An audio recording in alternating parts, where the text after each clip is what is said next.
하나님께서 세상에 세우신 두 가지 기관이 있는데, 하나는 하나님께서 친히 짝지어 주신 남자와 여자, 그러니까 남편과 아내를 통해서 이루어진 가정이고요.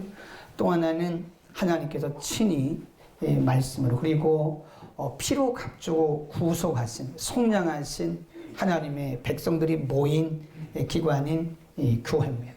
근데 하나님이 교회를 통해서 이루시는 하나님의 목적과 계획이 다르고, 가정을 통해서 이루시는 하나님의 목적과 계획이 다릅니다. 하나님이 교회를 통해서는요, 하나님의 백성들을 부르시는 작업을 하세요. 그래서 우리가 교회를 구원의 방주다 그래요. 그래서 부르신 그들을 말씀으로 양육하시고 그들을 잘 훈련해서 이 세상에 나가서 하나님의 자녀들로서 빛과 소금의 역할을 감당하도록 하나님이 교회를 그렇게 축복하시고, 하나님이 늘 교회를 통해서 이 땅에 하나님의 메시지들을 공급해 나가십니다. 또 하나는 가정인데요, 이 가정은 사람이 만든 기관이 아니죠. 하나님께서 친히 만드신, 하나님이 태초에 남자와 여자를 만드시고 남자와 여자를 짝지어 주셨어요. 이게 결혼은 이게 전적인 수동입니다. 하나님의 뜻에 의해서 남녀가 만난 것이지, 물론 우리가 서로 서로 연애하고 만난 것 같지만 사실은 하나님이 짝지어 주신 거예요. 그래서 우린 전적인 피동적인 자세예요. 그분의 계획에 의해서, 그분의 뜻에 의해서 남자와 여자가 만나게 하시고, 그리고 그들을 통해서 하나의 가정을 형성하게 하시고, 또 가정을 통해서 하나님의 사랑을 알아가는 거예요. 그래서 예수님이 오시는 그날까지 우리는 우리의 가정들을, 우리 가정이란 말은 하나님이 각각 우리에게 선물로 주신 가정이란 말이에요. 그래서 이 가정들을 예수님 오실 때까지 건강하게, 그리고 경건하게 관리하고 보존할 책임과 의무가 있다. 그래서 가정은 우리가 어떻게, 무슨 마음을 가지고 지켜야 돼요? 사역이다. 가정을 보존하고 가정을 말씀 가운데 세우는 것은 사역입니다. 이따가 엘리 제사장에 대한 얘기를 하려고 그러는데, 엘리도 실패한 사람이에요. 그가 사역은 잘했지만 가정을 제대로 잘 관리하지 못했던 거예요. 오늘 성경에 보면 하나님은 참 많은 사람들을 우리 성경에 우리에게 샘플로 보여주셨어요. 어떤 분이 말하기를 성경에 등장하는 인물이 약 3만 명쯤 된다고 해요. 더 될 수도 있고 덜 될 수도 있는데 대략 세어보니까 3만 명이라 그래요. 그래서 성경 가운데 보면 하나님이 여러 가정들을 샘플로 세우셨어요. 안 좋은 가정도 샘플로 세우셨고, 우리가 본받아야 할 가정들도 샘플로 세우셨어요. 그래서 우리가 그 가정들을 보면서 하나님이 기뻐하시는 가정이 어떤 가정인가를 우리가 보고 배우고, 우리는 그런 가정들을 이루어야 된다. 오늘 욥의 가정에 대해서 말씀드리려고 하는데요, 하나님이 욥을 개인적으로 세우신 게 아니에요. 예수님이 재림하신 그날까지 욥을 보고, 욥의 가정을 보고 배우라 이거예요. 욥을 보고 믿음을 배우고, 욥의 가정을 보고 경건한 가정이 어떤 가정인가를 배우라는 것입니다. 욥의 가정은 경건한 하나님을 경외함이 있는 가정이었습니다. 1장 4절 읽습니다. 욥기 1장 4절 시작. 그 아들들이 자기 생일이면 각각 자기의 집에서 잔치를 베풀고, 그 누이셋도 청하여 함께 먹어 마시므로, 그 잔치날이 지나면 욥이 그들을 불러다가 정결케 하며 아침에 일어나서 그들의 명수대로 번제를 드렸으니, 이는 욥이 말하기를 혹시 내 아들들이 죄를 범하여 마음으로 하나님을 배반하였을까 함이라.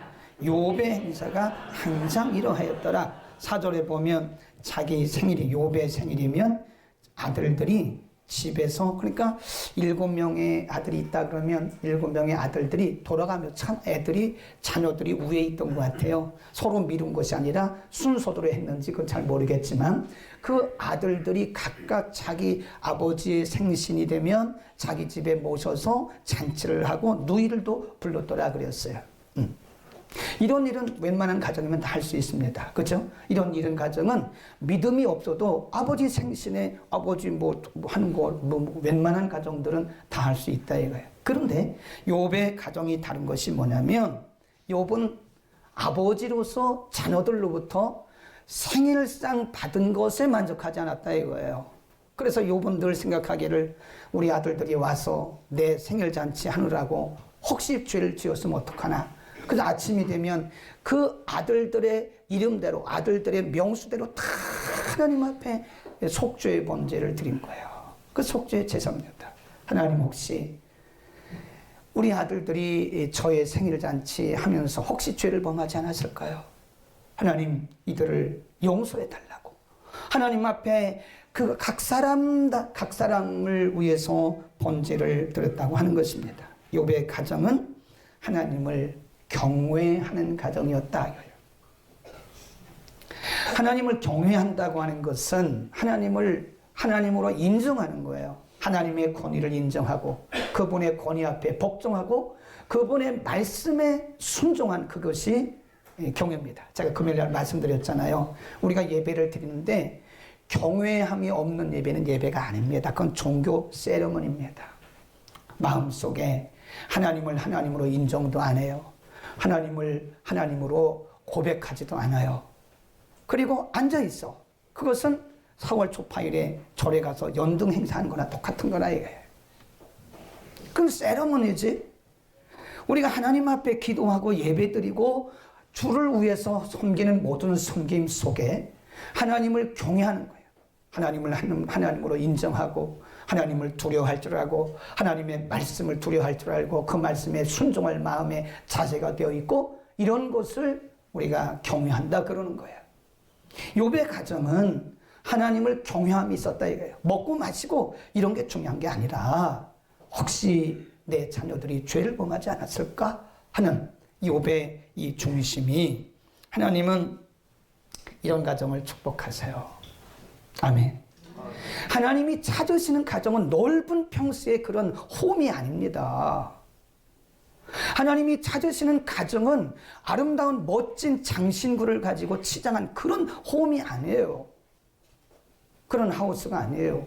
하나님이 찾으시는 것은 중심에 하나님이 주인이시고 하나님의 말씀이 기본이 되고 하나님을 예배하는 예배가 있는 그런 경건한 가정을 하나님 지금도 찾고 계신다 이거예요. 하나님은 그런 가정을 통해서 일을 하시고 하나님은 그런 가정을 복을 주십니다. 나중에 욥기 마지막 장에 가보면 욥이 더블 포션 블레싱이라고 그래요. 갑절의 복을 받았어요. 하나님이 욥의 가정에 욥에게 개인적으로 주신 게 아닙니다. 욥의 가정에 갑절의 복을 주신 거예요. 사사기 2장에 보면 그 사사시대가 370년 동안 하나님 없이 헤맸거든요. 왜 그런지 아세요? 믿음의 기둥을 세워주지 않았어요. 한 세대는 여호수아 세대는요. 사람들이 얼마나 뜨겁고 얼마나 믿음의 열정이 있었는지 몰라요. 근데 그 다음 세대에 영적인 부분을 세워지지 못한 거예요. 그러니까 여호수아 세대가 죽고 나니까 그때 그 다음 세대들은 하나님 다 떠났어요. 다 우상 숭배하고요. 왜 그래요? 믿음의 대를 이어주지 못했다는 거예요. 우리 한번 읽어보겠습니다. 사사기 2장 6절부터 봅니다. 사사기로 갑니다. 사사기 2장 6절 362면 3절부터 7절부터 보겠습니다. 6장 7절 그리고 10절 두 절만 읽겠습니다. 시작. 백성이 여호수아에 사는 날 동안에 여호수아 뒤에 생존한 장로들 곧 여호와께서 이스라엘을 위하여 행하신 모든 큰 일을 본 자에 사는 날 동안에 여호와를 섬겼더라. 10절. 그 세대 사람도 다 그 열조에게로 돌아갔고 그 후에 일어난 다른 세대는 여호와를 알지 못하며 여호와께서 이스라엘을 위하여 행하신 일도 뭐예요? 알지 못하더라. 그리고 그때부터 이제 완전히 흩어진 거예요. 하나님을 섬기는 사람이 없어요. 중심이 없어요. 우리가 사무엘상 2장을 보면 2장 3장에 보면 찾지는 않겠는데요. 엘리 제사장 얘기가 나와요. 엘리 제사장의 아들들은요 불량자라. 성경이 뭐라고 했냐면 엘리의 아들들은 불량자라 그랬어요. 그러니까 저기 성전 입구에 서가지고 사람들이 이렇게 재물을 가져오잖아요. 이렇게 재물을 보다가 맛있는 것이 있으면 쇠갈고기로 탁 쳐서 하나님의 재물을 도적질해 가요. 예쁜 여자들이 오잖아요. 성적으로 다 겁탈해요. 그 성경이 엘리 제사장들의 아들들에 대해서 뭐라고 그랬냐면 엘리의 아들들은 불량자라고 그랬어요. 겉으로 볼 때 엘리는 굉장한 사역자입니다. 그러나 가정적으로 보면 실패자입니다.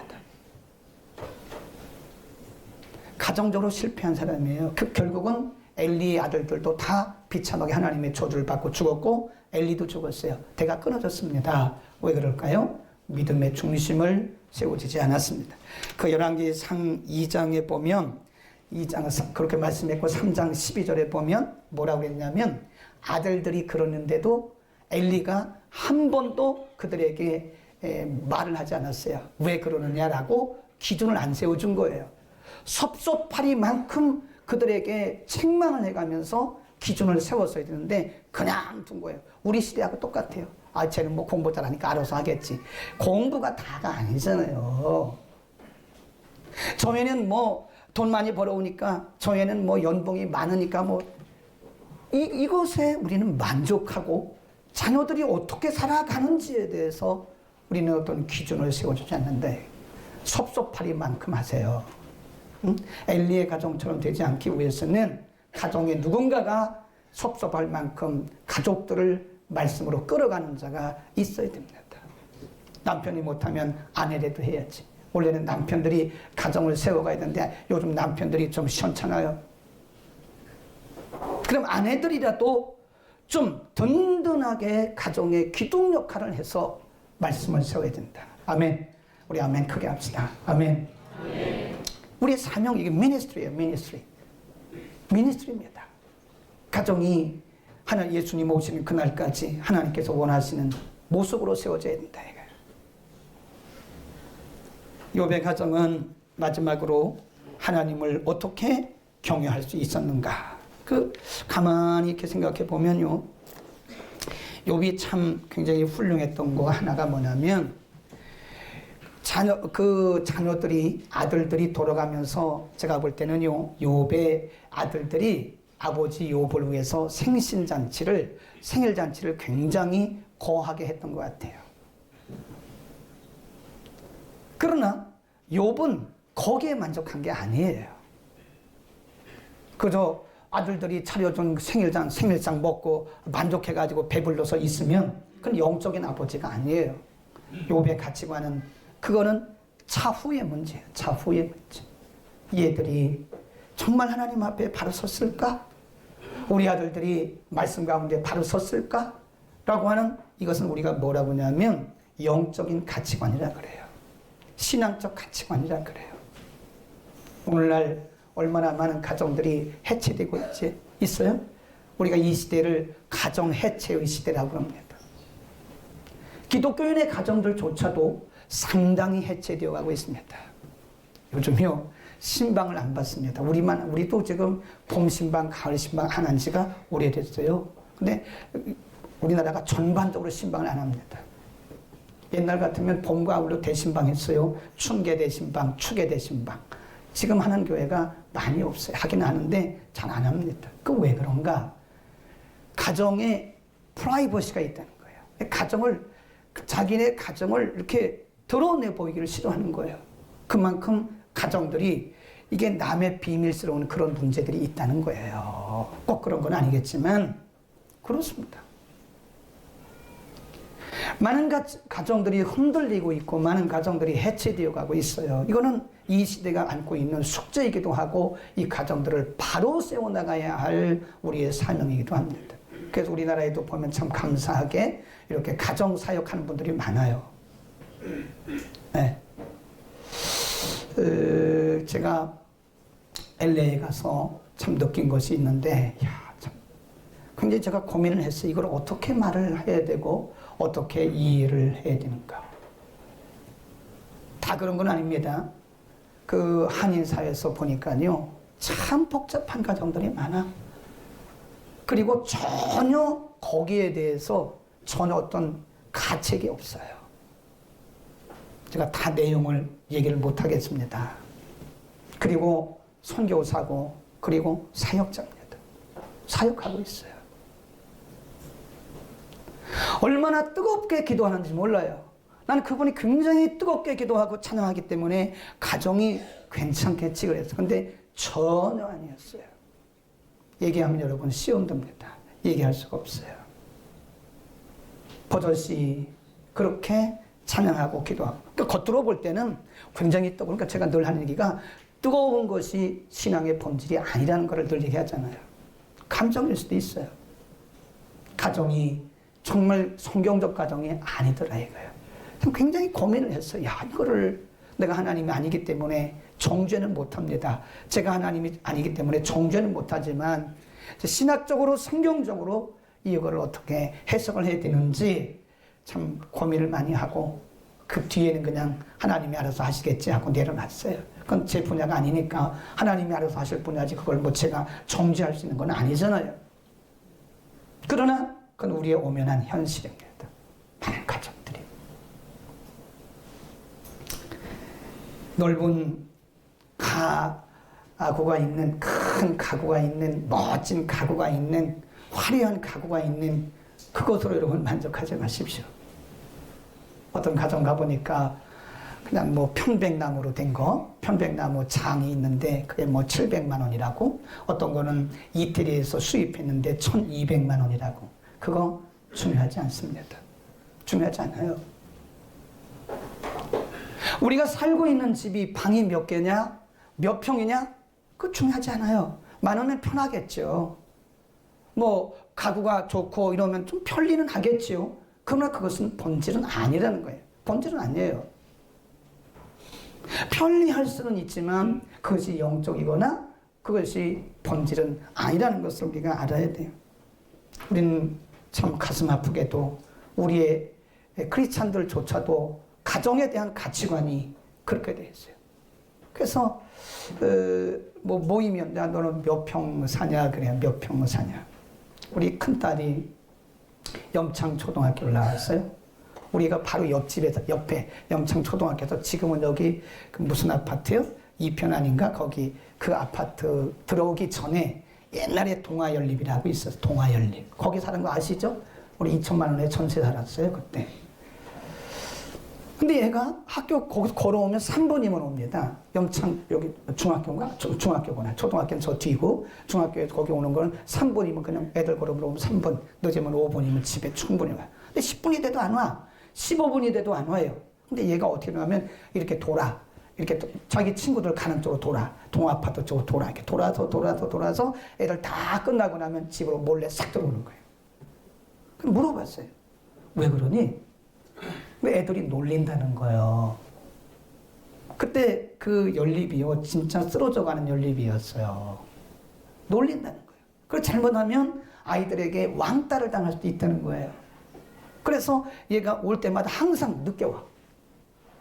아, 이 시대가 이런 시대구나. 내가 그래서 한번 얘기했어. 야, 지금 기억하는지는 모르겠지만 얘기를 했어요. 그게 아니란다. 집이 크고 아파트고 평수가 넓고 이런 것보다 더 중요한 것은 내가 하나님의 딸이라는 거야. 그리고 예수 그리스도가 너 안에 있고 너는 당연히 공주 같은 사람이야. 그런데도 어려서 그걸 못 알아들어. 지금은 알아들을 거예요. 아, 나는 공주다. 시작. 그렇게 하는 게 아니에요. 공공공공 나는 공주다. 하나님 나라에 나는 공. 남자들은 어떻게 하냐면 왕왕왕왕 나는 왕자다 하는 거예요. 자, 우리 왕자부터 먼저 하겠습니다. 남자들은 왕자. 뭐 돈 있고 없고 그게 뭐 그렇게 중요합니까? 자, 알통을 내보면 왕왕왕왕왕 나는 왕자. 아, 준비. 남성들 김용신 원장님 준비. 다 준비. 다 저기 군인 최순철 집사님 준비. 필성. 자, 준비. 왕왕왕 시작. 왕왕왕왕 나는 왕자다. 하나님 나라에 나는 왕자다. 최순철 집사님 왜 안 해요? 할 때까지. 자, 손 들어요 빨리. 자, 이 여성들 여러분들은 이제 공주입니다. 공주. 그래서 뭐라 그래? 공주들은 치마를 옆으로 이렇게 하면서 치마 안 입었어도 나는 공공공공 나는 공주다 이렇게 하는 겁니다. 치마 안 입어서도 괜찮아. 치마를 벌리는 식으로 하면서 시작. 공공공공 나는 공주다. 하나님 나라에 난 공주다. 얼마나 멋있어요. 응? 우리는 왕자의 공주라. 그게 뭐 세상적인 가치관에 빠져가지고 기죽고 그러지 말라는 거예요. 하나님이 주인이신 가정에서 하나님을 예배하면 우리는 최고의 축복을 받은 사람이고 지금 제대로 가고 있는 것이다. 그러니까 이 세상에 잘못되어진 그런 세계관, 가치관에 빠져가지고 우리가 눌려있어. 길을 펴세요. 우리는 성경적 가치관. 그럼에도 불구하고 우리는 하나님의 자녀, 하나님 나라의 왕자요, 하나님 나라의 공주요. 여러분 자녀들에게도요 기죽이지 마세요. 공부 못한다고 막 기죽이지 마세요. 예, 이 방송이라 내가 욕을 못하겠는데 막 욕해요. 우리 어머니 옛날에 막 욕했어요. 야, 막 그랬어요. 그 뒤는 못하겠어요. 공부 좀 못하면 어때요? 나중에 학교 졸업하고 나이 먹으면요 별것도 아니에요. 그게 괜히 막 그런 거지. 나중에 보면 별것도 아니었고 사실 그게 무슨 어느 학교 나온 것도 별것도 아니었더라고. 사람이 중요한 거야. 우리 안에 예수가 있는가? 그래서 여러분 우리가 예수님 오시는 그날까지 정말 경건한 욥과 같은 그런 가정들을 이룰 수 있기를 축원합니다. 주님 오시는 날 나 너 뭐 하다 왔니? 아이 저는 한 게 아무것도 없는데요. 왜 한 것이 없다 그러냐? 너는 너네 가정 참 말씀으로 세웠잖아.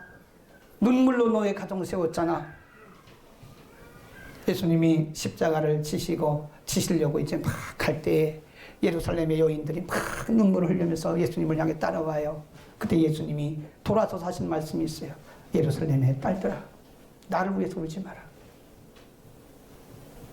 너희가 나를 위해서 우는 것은 나를 위하는 것 같지만 그 말은 제가 한 얘기예요. 예루살렘의 딸들아, 나를 위해 울지 말고 누구를 위해서 울라고 그래요? 너희 자녀를 위해서 울어라. 너희의 자녀들이 말씀 가운데 살지 못하고 너희 자녀들이 하나님을 모르고 산 거에 대해서 가슴을 치면서 울어라.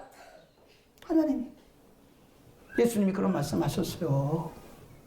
공부 조금 못해도요 예수 잘 믿으면 됐어요. 뭘 그렇게 공공공공 그러냐고. 공주면 되지 뭘 공공공공 그러냐고. 하나님 나라의 공주면 되지. 하나님 나라의 왕자면 되지. 다음 주에 한 번 더 말씀드려야 되는데 제가 가슴 아픈 가정들을 많이 봤어요. 저는 제가 일대입니다. 일대. 그래서 아주 제가 예수 믿는 거를 아주 그냥 목숨 걸고 믿는 거예요. 제 위에 예수 믿는 사람 아무도 없습니다.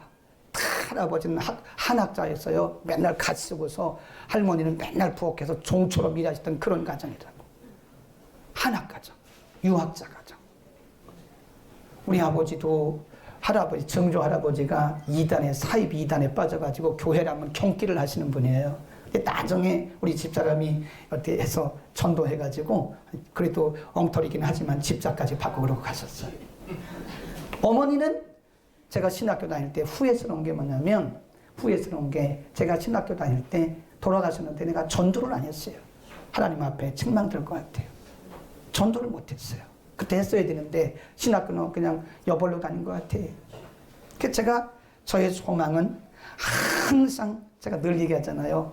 예수님 오시는 날까지 목회자의 가정을 이어가는, 계보를 이어가는 거예요. 아들을 못 낳으면 딸이라도, 다행히 아들을 낳았어요. 그 아들이 지금 목사예요. 그 다음에 아들을 내가 또 어디도 왔길래 아들 낳으라고. 그 얘기는 안 해서 속으로 아들 낳으라. 아들 낳아야 된다. 아들 낳아서 목사 만들어야 된다. 우리 주은이 어디 갔어? 주은이도 목사들이라고 내가 그랬어. 저기 우리 꼬맹이도. 대대로.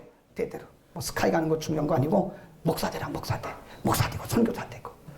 그런 말. 근데 제가 이렇게 이제 신학교 때부터 많은 분들 봤잖아요. 근데 아버지 때로부터 3대째, 4대째 예수 믿는 가정이 있어요. 아버지도 목사님이고, 그 할아버지도 목사님이고, 어떤 가정은 아버지도 장로님이고 할아버지도 장로님이고, 어떤 가정은 할머니도 권사님이고 그 다음에 어머니도 권사님이고 정주 할머니도 권사님이고, 이런 가정이 있어요. 그런 가정이 제일 부러워. 시작. 제일 부러워요. 뭐 큰 집 갖는 게 부러운 게 아니에요. 근데 제가 좀 안타까운 가정들을 몇 가정 봤거든요. 제가 알기에 그 가정은 대대로 믿는 가정이야. 아버지도 장로님, 어머니도 권사님, 할아버지도 장로님, 할머니도 권사님, 최소한도 안수 집사니까 집사님이라고. 근데 자녀 때 와서 믿음의 맥이 끊어졌어.